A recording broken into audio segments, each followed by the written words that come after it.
DoorDash has all the showings of the most narcissistic of the gig economy companies out there, and that's saying something considering I talk about Uber all the time. Hey everyone, this is Kevin the Apptrepreneur and DoorDash. Lovely, lovely DoorDash. The guys who kind of got my online career started. So we've talked about the Instacart scandal where it was discovered that Instacart was siphoning tips from their drivers. Basically, the bigger the order you got and the more you tipped them, the less the driver got. Some news stations started picking those stories up, and they also picked up that DoorDash and Amazon Flex were doing the same thing. Now, Instacart was smart.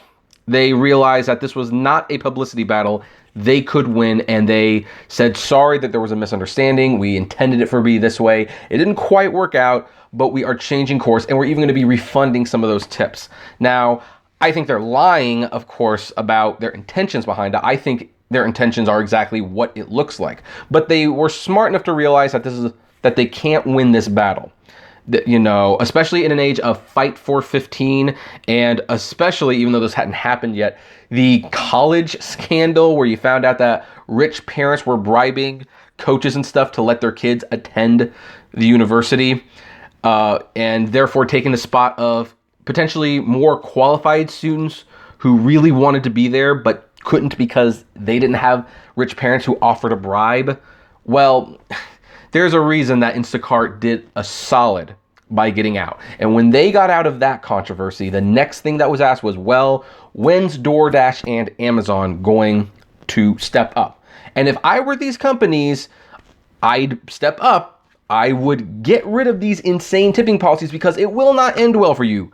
But apparently, DoorDash is not one of those companies, or at least they're going to dig in a little bit longer, because this headline says DoorDash claims drivers made an average of at least $17.50 an hour on deliveries in 2018. There's the CEO, Tony Zhu.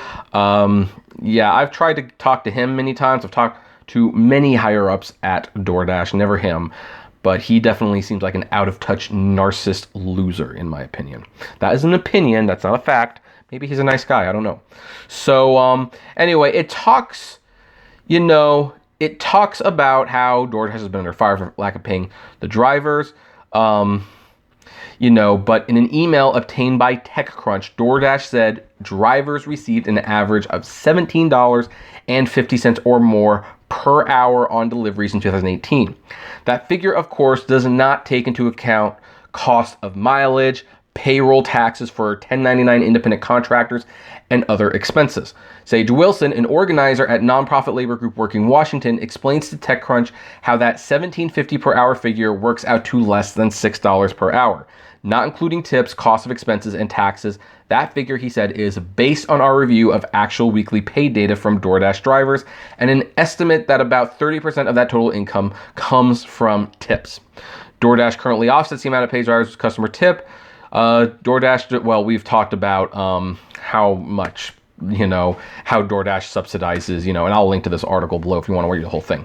But in an email sent to drivers today with listening to the Dasher community in the subject line, DoorDash CEO Tony Zhu notes the level of recent discussion pertaining to DoorDash's pay model. He goes on to defend the company's practices, saying, "We continue to hear from many of you that the model works. You know how much you'll receive in advance. You receive the guaranteed minimum, even if the customer doesn't tip."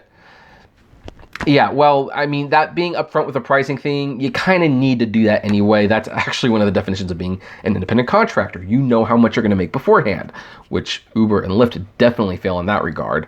But this whole thing, you'll receive the guaranteed minimum. Well, you know what? Here's the thing. The guaranteed minimum should be there whether there's a tip or not. Like, hey, doesn't matter if they tip or not. You're getting $5. And if they tip, you get that in addition. That's how tipping works. That's how it's always worked.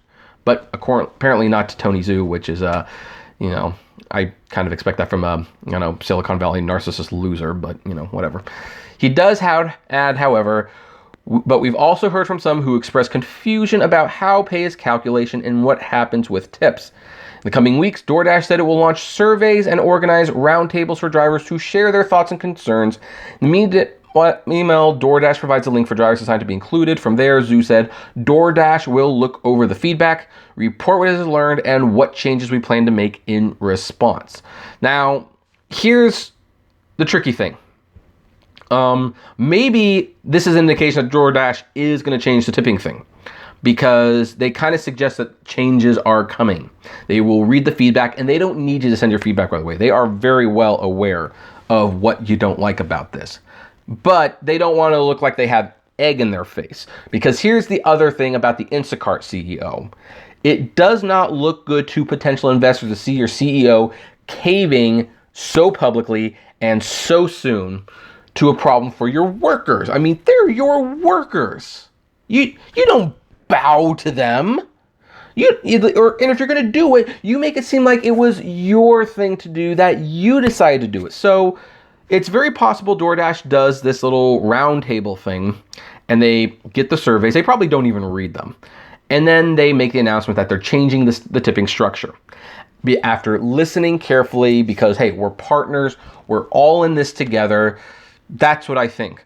Well, here's the thing, DoorDash. I will give you a little bit of help. I'll kind of give you the start.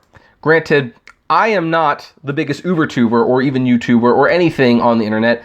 My sample size is comparatively small compared to probably your network. But I do have thousands of subscribers, and I asked them a few days ago, question for all you DoorDashers out there. Do you find you average $17.25 an hour before or after expenses will gloss over for the time being? So what I was basically saying here is that forget the expenses, forget the miles, forget all of that. How much money do you average $17.25 miles on paper? Now, we've got 133 votes. Again, not the biggest pool. But of those 133, 17% said yes, which was a little bit higher than I expected, and 83% said no, they don't. And keep in mind, this is again, small sample size. I know it's a small sample size, but there you have it. I don't expect their surveys to look that different. And again, this was not even accounting for the expenses. Because here's the thing, if we account for expenses and gas, then this yes could very easily have been a no. And we might have had a 100% no or 98% no. Who knows how it would have worked. Now we have some comments, which, I won't read just because I don't want to share anyone's name or anything like that. But, in my own personal survey, it appears people are not making $17.25 an hour. That just seems to be the way it is.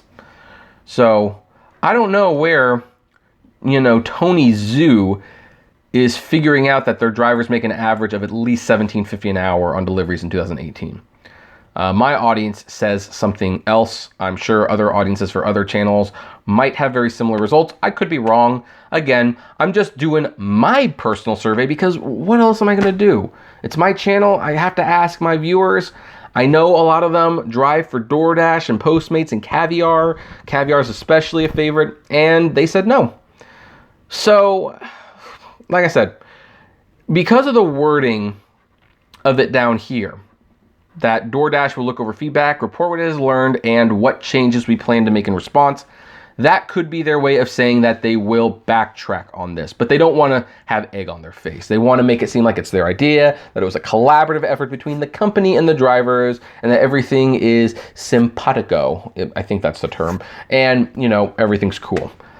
In fact, I wouldn't be surprised if this is them saying that they're going to backtrack on that, But here's the thing. They also mentioned this current model was a result of months of testing and surveys of thousands of Dashers. I've reached out to DoorDash and we'll update in the story when I hear back. So basically, DoorDash the fact that they're still defending it is still problematic. So I also would not be surprised if it's like, oh, we listened to the feedback and we liked it. Because that's a lot of money that's on the table. If they backtrack on this, they will lose a lot of money. And they don't want to do that. So there's a good chance that this will ultimately result in nothing happening. But I, of course, pass the question off to you. Do you think something's going to happen? Are you going to participate in these feedbacks reports, the surveys? What do you think DoorDash is ultimately going to do? I would love to know. So comment below, like, favorite, share, subscribe. If you enjoy my videos, consider becoming a Patreon member. It's totally optional, of course, but even as low as $1 a month goes a long way to helping the channel run smoothly and you get access to my Patreon's exclusive blog. And as always, flame responsibly. Have a good one.